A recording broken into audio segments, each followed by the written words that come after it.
February 2nd, 2024. If you haven't yet, please subscribe in all our channels: YouTube, Twitch, X, and Apple Podcast. You can also listen to us on your smart speaker. If you're listening on Apple Podcasts or Spotify, please leave a rating and a review. It will help us out tremendously. We're also on online radio. Visit our website, thesportscast.net, and also you can follow us on X at the Sportscast1 and check out our app, The Sportscast for iOS. Today we have a special podcast. A former NFL player, Brandon King.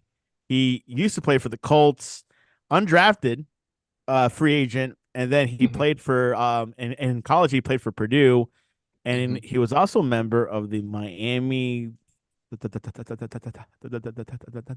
Dolphins, Jacksonville Jaguars, and the Detroit Lions.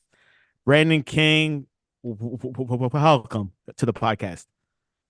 Thank you for having me, Santiago, man. It's a pleasure. Again, appreciate you having me on, man. Looking forward to chatting with you. So Brandon and I met through a chat group on Telegram.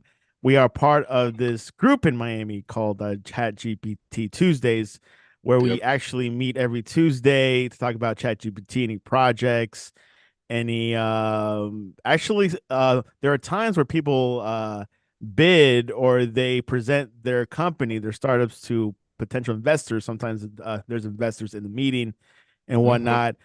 Before we get into that, Brandon, tell us a little bit about yourself.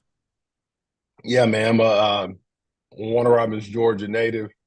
Born and raised down there. Come from a big family, man. Family full of athletes. Was fortunate enough in high school to be an overachiever, and went on to be an all-state player, ranked nationally, and ended up signing a Division I scholarship to play football at Purdue. And so it kind of got helped me get on course to achieve my dream of being an NFL player. Um, Ended up playing 5 years. Ended up leaving as I think a two-time All Big Ten corner. Right. Thought we would get drafted, man. Did not happen, and so I had to fight my way onto a roster back in 2010. And obviously, not being, you know, not, not being drafted has its perks, I guess. I was able to choose a team that really, really expressed interest, and it was a good situation for me, right? And so had a really dope agent coming out of college by the name of Brett Tessler. I think he's still an agent. I think Raheem, the current running back, is still an agent, still a client of his. Shout out to Brett. Man, worked my tail off and was able to make that roster. Cracked 53 back in 2010. And then went on to have a decent career. I wouldn't call it a crazy one by any stretch of imagination, but ended up playing 4 years, man. And it kind of ran into the injury boat just a little bit. But learned a lot, man. Had a really good time doing it. Jump around from a few teams. Obviously, Indy, like you were saying, where I spent the majority of my time on active roster. Then I played had a stint with the Miami Dolphins, the Jacksonville Jaguars, and lastly the Detroit Lions. That was actually my last one. So, man, had a decent career, had fun, made some money, learned a lot, made a lot of lifelong connections of people I still talk to today. And towards the end of my career, man, um, started investing in tech, and the rest has been kind of history since I did that, man. So it's just a little information, a little quick update of bio about me, and obviously I'll be sharing more as we get into the conversation throughout the stream. Yeah, so before we get into the nitty gritty stuff of the technology and AI, which we'll give you a hmm little tease there, um, Uh-huh. being undrafted, I know that I've interviewed players that want to enter the NFL draft. I actually a couple years ago I interviewed a few players and they were trying to promote themselves on the hmm podcast. Try, hey, get me in the draft or draft me or maybe sign me on or something. hmm like how much I mean, how much of a challenge is that if you're not in that top 8 round or you know Yeah. NFL drafting? Is that like, yes, it's possible, but you got to work your butt off. I mean, bro, it's possible, but it's hard, man. Like anything's honestly possible, but you got to have determination, man. And a lot of times, guys in this, I'd say, guys in the fifth, sixth, seventh round are just like most of the what you call preferred free agents. So you definitely want to be a preferred free agent. And usually preferred free agents are guys that probably could have been drafted, but for whatever reason they just weren't. The trigger wasn't pulled on them. So I was a preferred one. So I, they, Bill Polian brought me into Indianapolis, and I was looked at just like any most of the late round picks were right, and so that actually helped, man. And so like kind of picking where you go, being undrafted, like I was saying, it has its perks. I was able to pick a place where I knew they were kind of thin at corner, right, thin at DB. So you got to kind of pay attention, opposed to getting drafted into a situation where they might be loaded or whatever the situation is. But you definitely have to have your head on straight, man, and just be willing to work. That's all it was. The margin for error is small, being that they don't have any type of financial commitment to you. So you got to be on your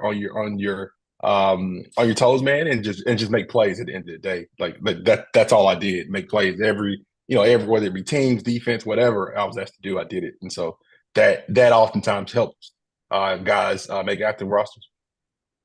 And while in college, were you been told by scouts, hey, Brandon, you might get drafted in this round or it might not? Like, were you kind of like informed all the way, or you had to like play some guessing games throughout the whole process?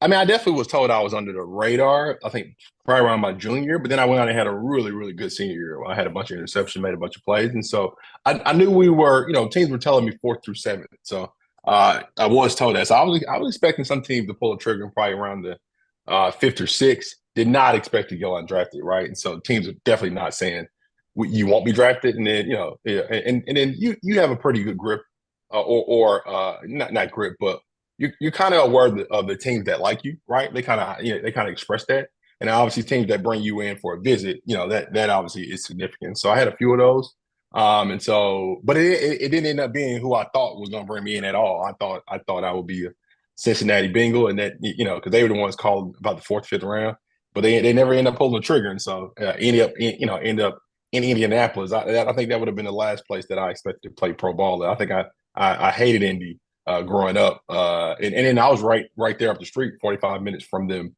in West Lafayette, Indiana. So you kind of don't know, man. It's kind of it's a journey for sure, and one that you just have to be willing to ride out.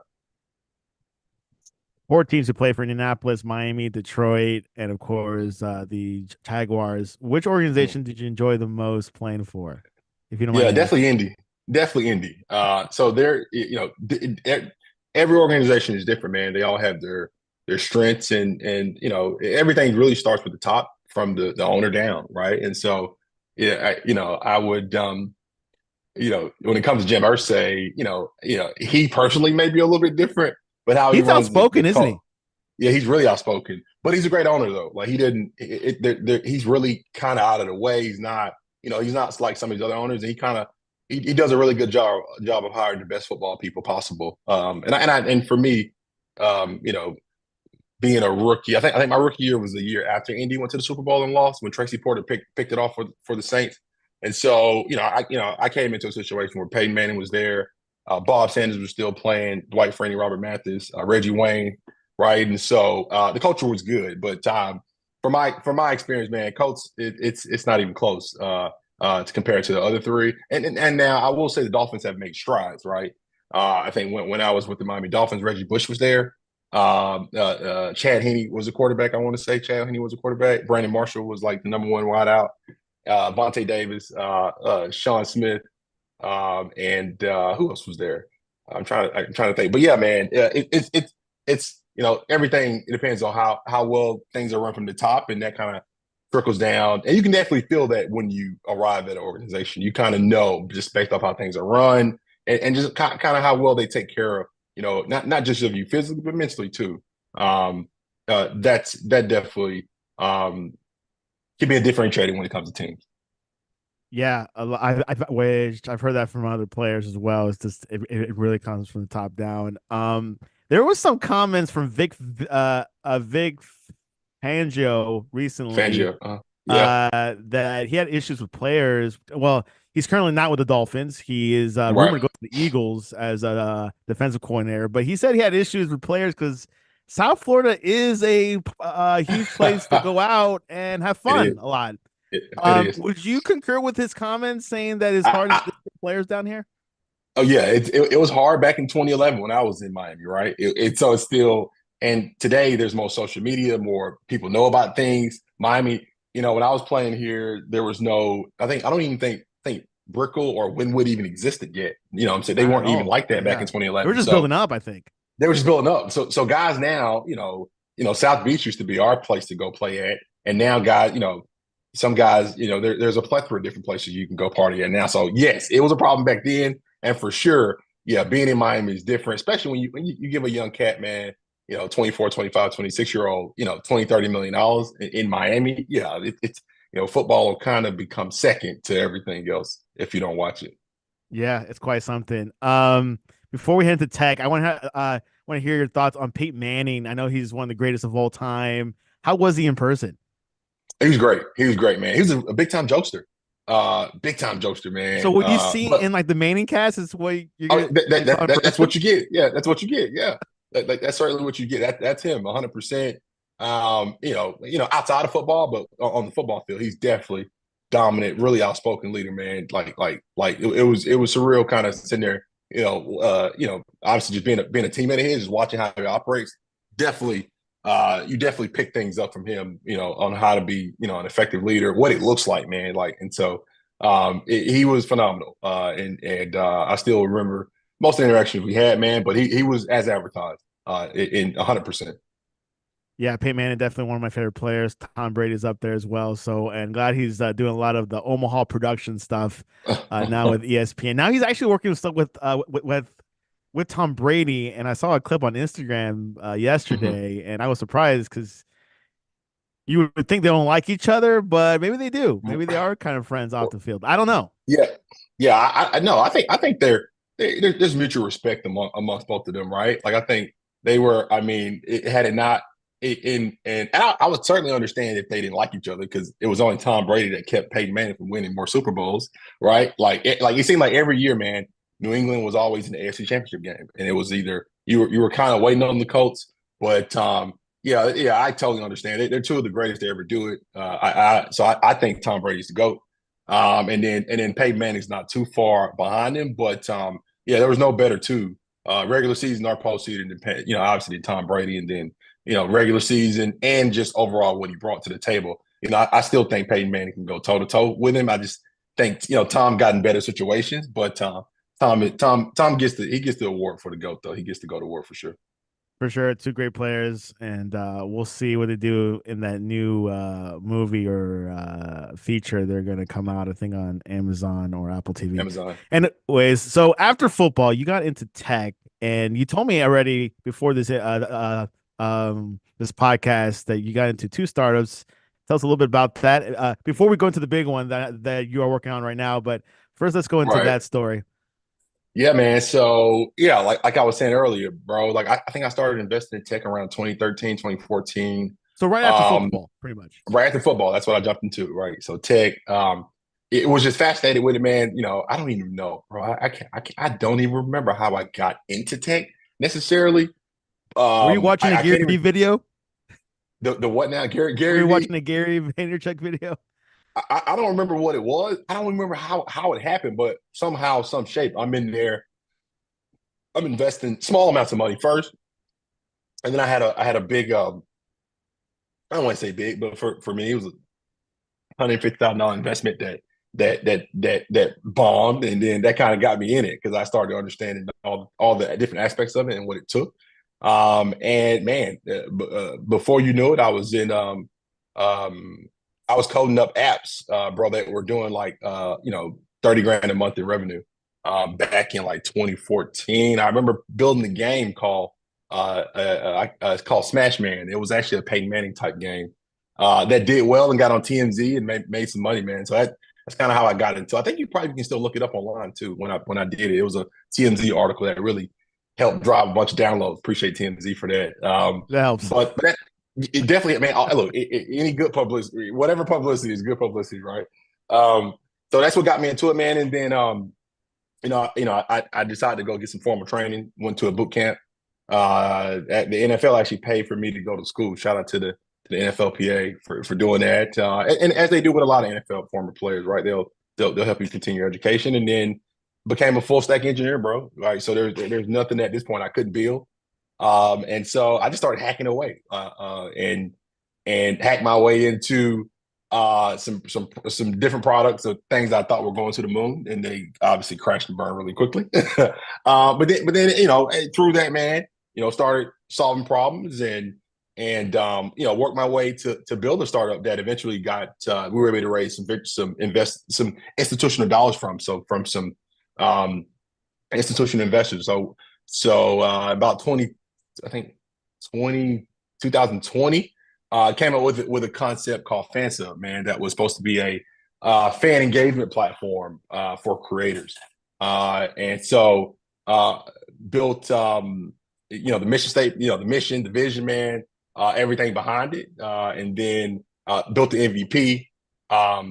Started doing, so there was a streaming mechanism, the platform.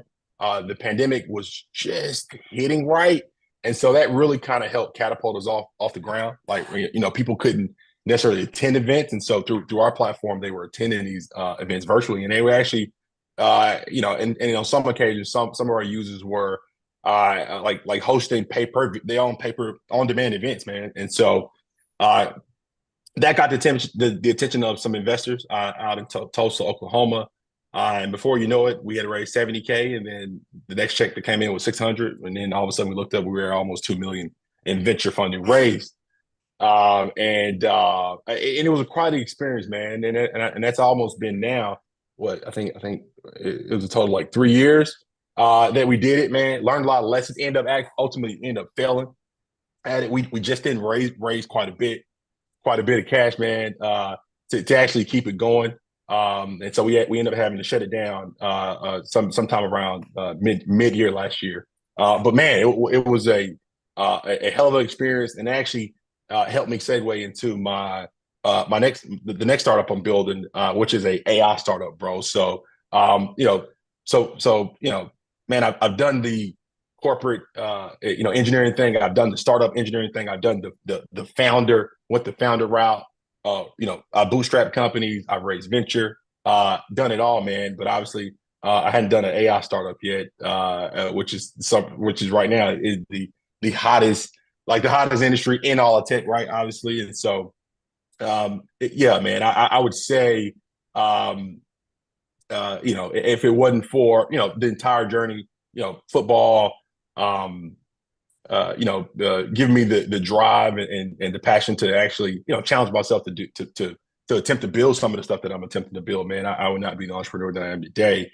But then obviously, with the venture back company that we had, building the team, man, going the whole route, bro, like, going from one person to 25 people was absolutely tremendous. And it set me up for what I'm doing now, in an absolutely fantastic way. So, I could talk about, what things were like, all, till I'm blue in the face. But it was an incredible experience, man. And I'm definitely looking forward to continuing to build right here in the Miami area, in the AI industry. Yeah, especially here in Miami. Interesting that I did not know the NFLPA would help you out with your education. That's Yeah. something new that I've never knew about. I mean, I've always heard about the insurance thing, health, and Mm-hmm. everything, but I did not know about continuing education. That's Yeah, quite man. interesting Yeah. about that. So, artificial intelligence, those are big keywords this past year. Right. And that's how we first met through this Telegram group. And obviously in the meeting with the whole chat GPT Tuesdays meetings. Yeah, Artificial man. intelligence is getting hot. Probably most of you guys of the most of the listeners use ChatGPT, where you type in a prompt, it can answer your question. What did Abraham Lincoln eat for lunch? Things like that, or Yeah. how to code, or also you could build me an image. Brendan, how'd you get into artificial intelligence and now your current startup? Man, so how did I get into it? I think just like everybody else did, or most of us people that aren't ML researchers, right? Playing with Chat GPT, dude, like just was fascinated by the things that it could do, right? And I think I got word of it around February, and I actually was remember being kind of mad at some of my co-founders because they didn't even tell me about it. So I feel like I was the last to catch it. But yeah, just playing around with it, man, like prompting, and just the thing that it was able to generate was absolutely. I had never seen anything like it. And when it came to coding, bro, like a lot of devs know, it obviously pays to have other seasoned senior engineers,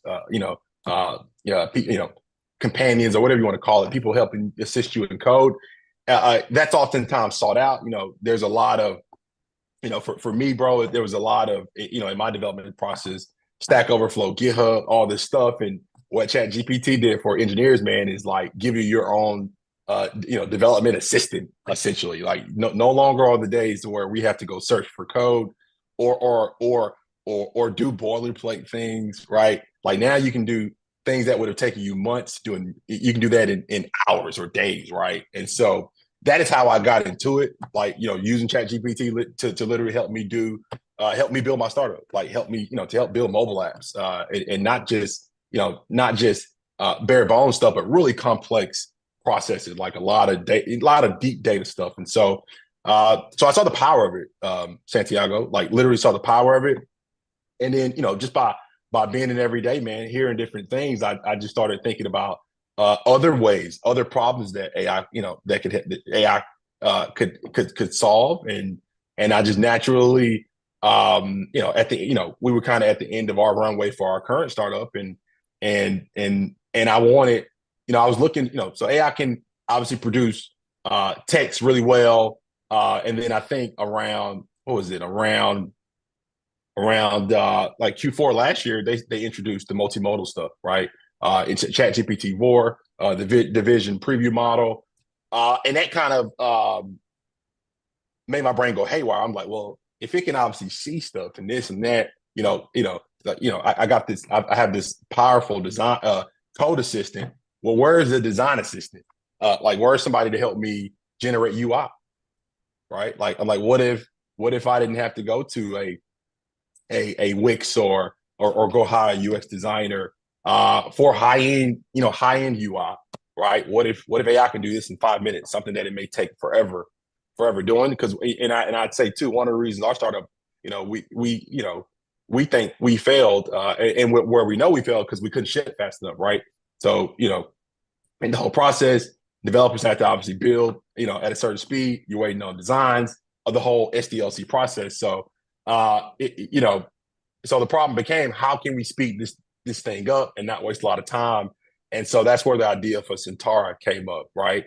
And so Centara is a AI powered platform that transforms spoken words into professional UI design. So imagine, just like you're sitting there talking to a seasoned UI designer, we have built a model that allow you to speak in the same manner, and then it'll take your spoken input and turn it into UI design. So, and yeah, here we are now. I didn't even know you were going to the site, man.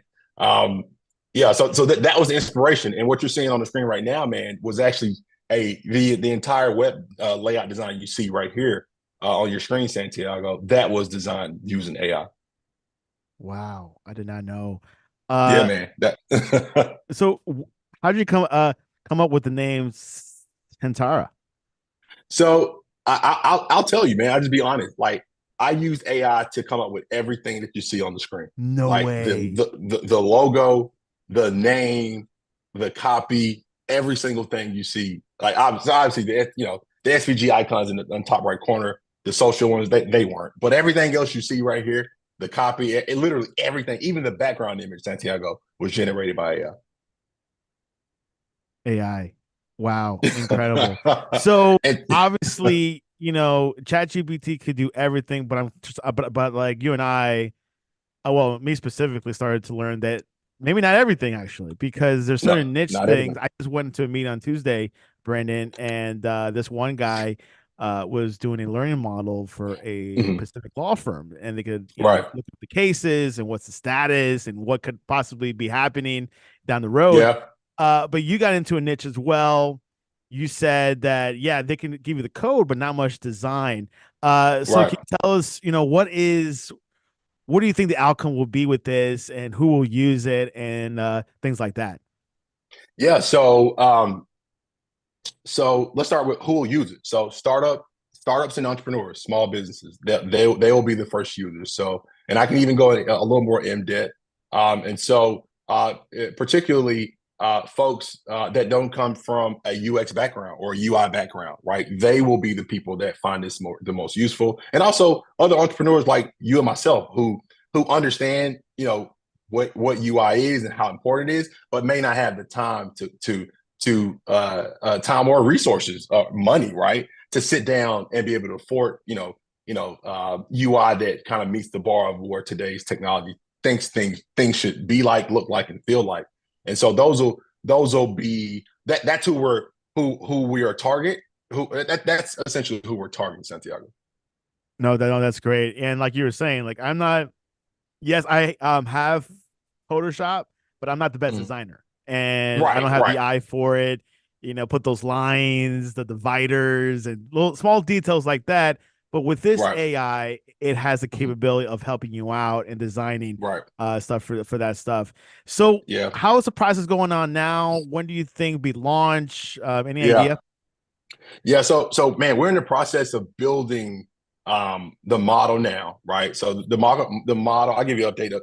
So right now we're finishing model architecture, right? And so this will be like my third version of of like iteration on the architecture. And so it's a multimodal model, and it is a iterative process, Santiago. Like, it's And out of all the I want to give a heads up to everyone. Brandon's coding in like all this himself, right?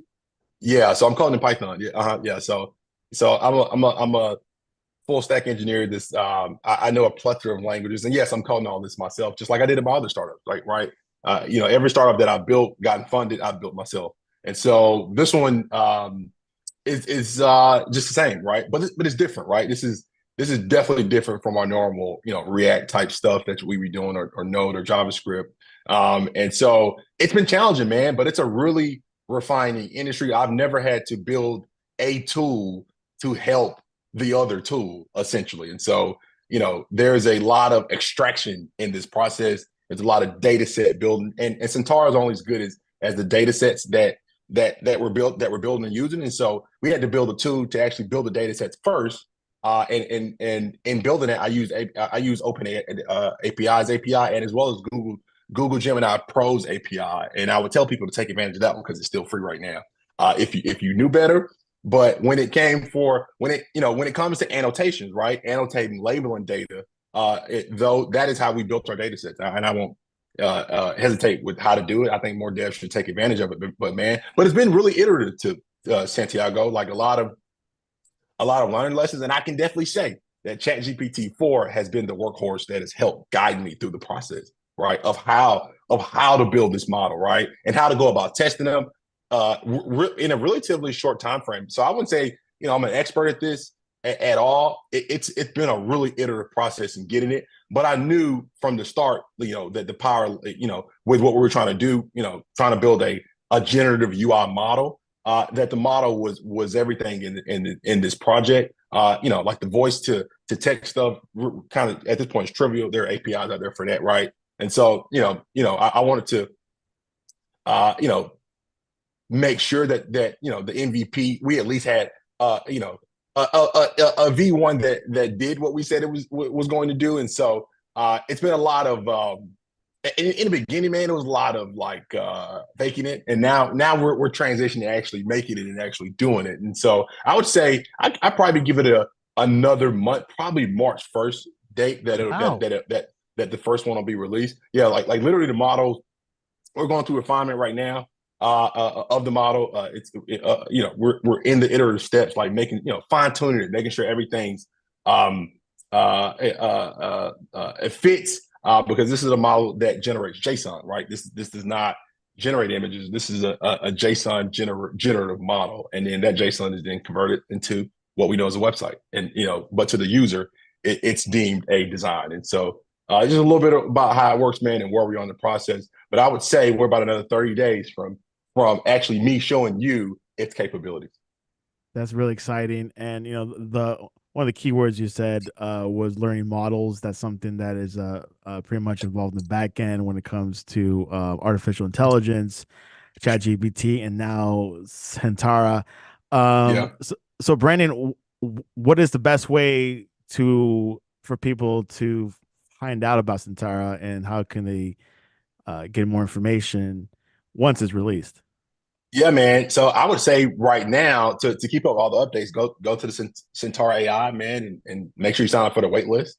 We'll be updating people weekly. From this Monday on, you'll get weekly updates, and then follow any of the social accounts because we're actually active on Twitter or X now as they call it, Instagram, and I think TikTok too. So follow the socials, man. And then obviously sign up for the wait list again, and then we may shock people and then actually release something maybe sooner, depending on how things go, man. But that would be the best way for people to follow up, and then reach out to me directly if anybody has any questions. I can be found on LinkedIn, Twitter, or Instagram, and obviously in our AI Telegram channel as well, man.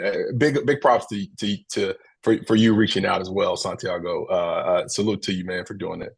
Yeah, it's funny because I hardly meet people that are into sports and tech, and Brandon, you're one of them. So I was Yeah. really blessed, and we were talking and all that. So what is your Twitter account and your other social media accounts so people can find you? Yes. Yeah. So my Twitter account is Brandon King 4787. You can find me on there. And then my Instagram, I think, is bking_7.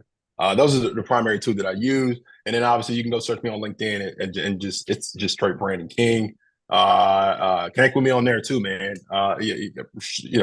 Yeah, super friendly dude, man. I don't mind sharing knowledge, and I've been trying to be more have a more public building approach with what I'm doing. I want people to understand that anybody can technically do this. I think we're on the cusp of seeing one man teams that can build multi-million-dollar platforms.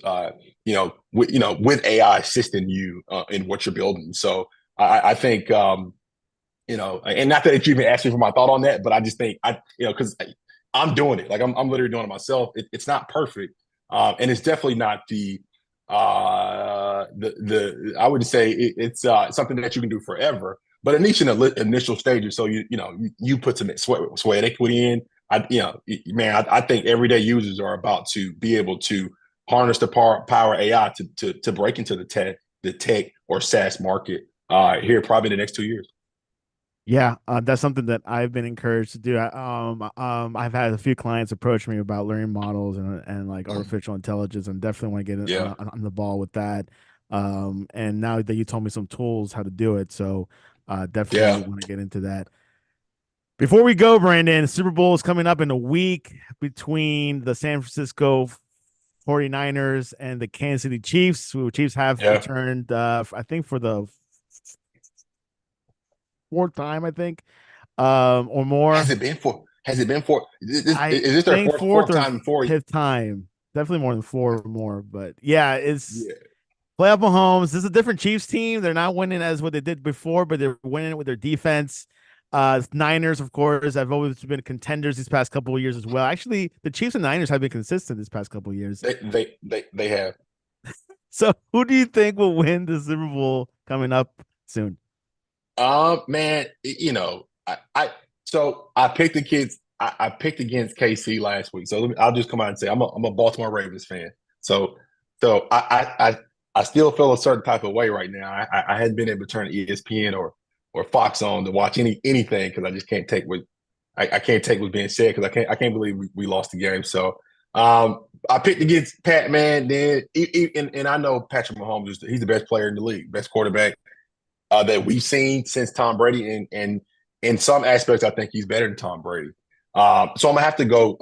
Yeah, he is. I think talent wise, and then looking at where they were in the trajectory, in the length of their careers, 6 years in, Pat's already been to six AFC Championship games.